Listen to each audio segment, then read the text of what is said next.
நடிகர் விஜயின் மகன் ஜேசன் சஞ்சய் வேட்டைக்காரன் படத்தில் தந்தையுடன் இணைந்து சிறு வயதில் நடனம் ஆடியிருந்தார். இதனால் விஜய் போல அவரும் வரும் காலத்தில் நடிகராகத்தான் அறிமுகமாவார் என்று விஜயின் ரசிகர்கள் எதிர்பார்த்து காத்திருந்தனர். ஆனால் தாத்தா S.A. சந்திரசேகர் போல அவர் இயக்குனர் பாதையை தேர்வு செய்துள்ளார். ஜேசன் சஞ்சய் இயக்கத்தில் சந்தீப் கிஷன் நாயகனாக நடித்திருக்கும் சிக்மா திரைப்படம் வருகின்ற ஜூலை 31ஆம் தேதி திரையரங்குகளில் வெளியாகிறது.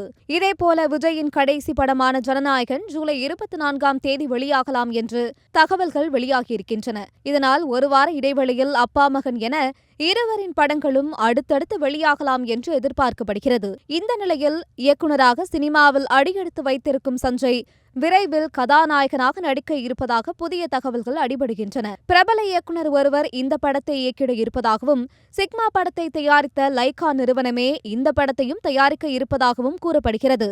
இதனால் இது குறித்த அதிகாரப்பூர்வ அறிவிப்பினை லைகா விரைவில் வெளியிடலாம் என்றும் எதிர்பார்க்கப்படுகிறது. சிக்மா திரைப்படத்தின் பாடல் காட்சி ஒன்றில் ஜேசன் சஞ்சயும் நடித்திருக்கிறார்.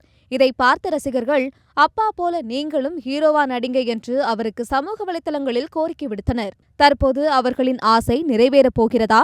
சஞ்சய் என்ன முடிவெடுக்கப் போகிறார்? பொறுத்திருந்து பார்க்கலாம்.